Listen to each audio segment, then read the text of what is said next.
श्रोता प्रेमियों, मैं राम सागर शास्त्री आप लोगों के समक्ष रखने जा रहा हूं शुक्र संबंधी विचार। देखिए, ज्योतिष शास्त्र में शुक्र वृष और तुला राशि के स्वामी हैं, दक्षिण और पूर्व दिशा के स्वामी हैं, पत्नी, सुख, मान, विद्या, काव्य, वाहन आदि के कारक हैं। इनका पंचभूत जल है। ये सप्तम भाव के कारक माने जाते हैं। इन्हें कृष्णा और गोमती नदियों के बीच का स्वामी माना जाता है। इनकी उच्च राशि मीन और नीच राशि कन्या मानी जाती है।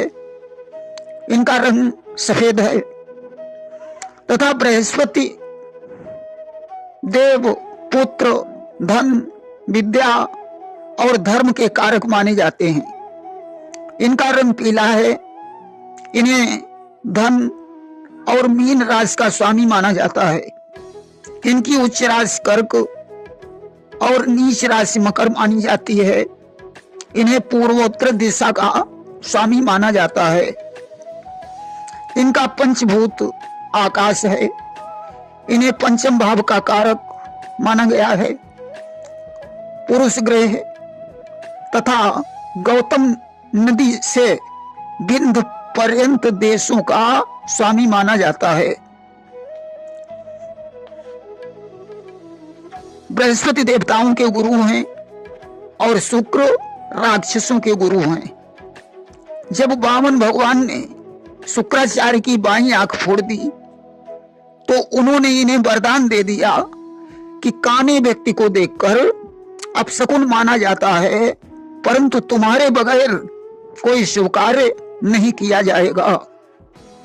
इसलिए कुआं, तालाब, जनेऊ, यज्ञ, मुंडन, देव प्रतिष्ठा, विद्यारंभ, गृह प्रवेश, तीर्थ स्नान, विवाह, नया व्रत, मंदिर मकान बनवाना, महादान, हवन आदि कार्य शुक्र की अनुपस्थिति में नहीं किए जाते हैं।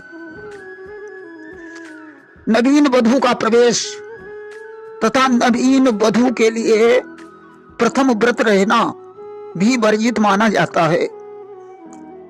यदि दुरागमन यानी गौने में ससुराल की प्रथम यात्रा हो और शुक्र सामने पड़े तो नेत्र पीड़ा, दाहिने पड़े तो दुखदायक, यदि बाएं और पीछे पड़े तो शुभ माना गया है।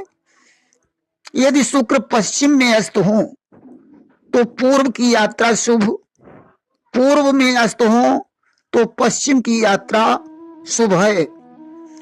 रेवती, अश्विनी, कृतिका के प्रथम चरण में शुक्र अंधे माने जाते हैं। इनमें सन्मुख गमन का दोष नहीं होता है। गौने के लिए माघ, अगहन, वैशाख, फागुन तथा शुक्ल पक्ष श्रेष्ठ माने गए हैं। वधू का प्रवेश सम दिनों में होना चाहिए। मंगल, शनिवार को गौना अशुभ माना जाता है। छठ, चौथ, चौदस, नवमी, द्वादशी, अमावस्या तिथियां भी वर्जित हैं। वहीं रजस्वला को सन्मुख शुक्र के जाने का दोष नहीं माना जाता है। भृगु, अंगिरा, वशिष्ठ, कश्यप, अत्रि, भरद्वाज गोत्री कन्या को शुक्र के सन्मुख जाने का दोष नहीं माना जाता है।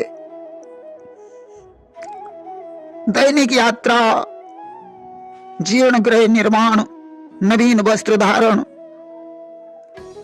प्रतिवार्षिक व्रतोत्सव, कुल देवी की पूजा, अन्नप्राशन में शुक्रास्त का विचार नहीं माना गया है।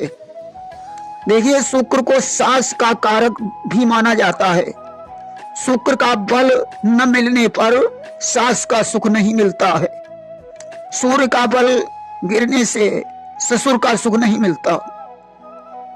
दुर्भिक्ष, देश उपद्रव, संकट और यात्रा में सुकृष्ट का विचार नहीं होता है।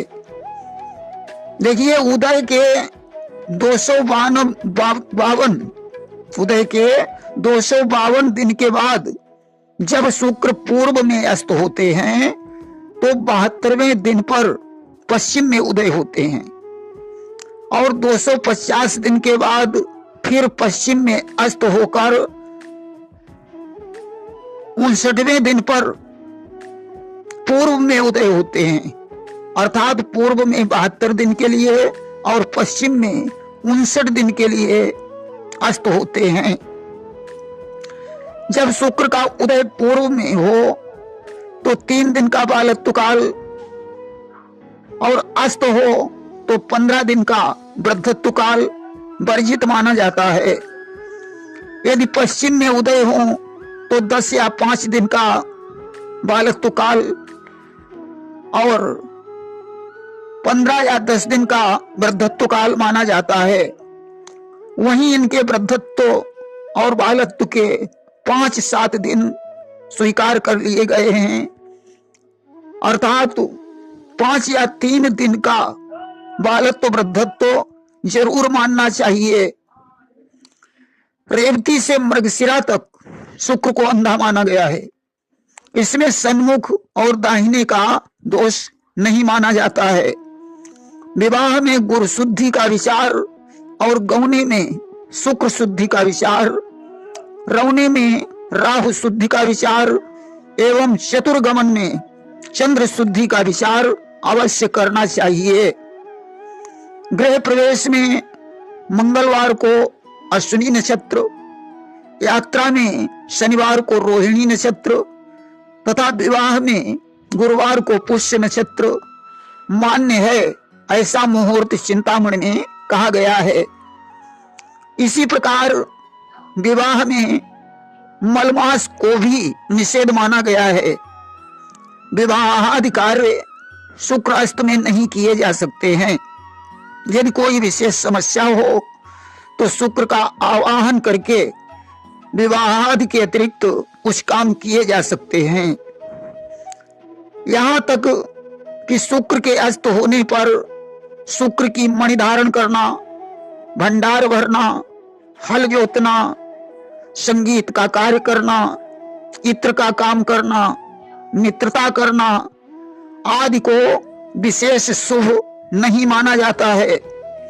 अगर बृहस्पति अस्त है तो गृह शांति, नवीन पद ग्रहण करना, बृहस्पति का रत्न धारण करना, नवीन वाहन का संचालन करना, शपथ लेना, शिक्षा शुरू करना आदि कार्य भी विशेष शुभ नहीं माने जाते हैं।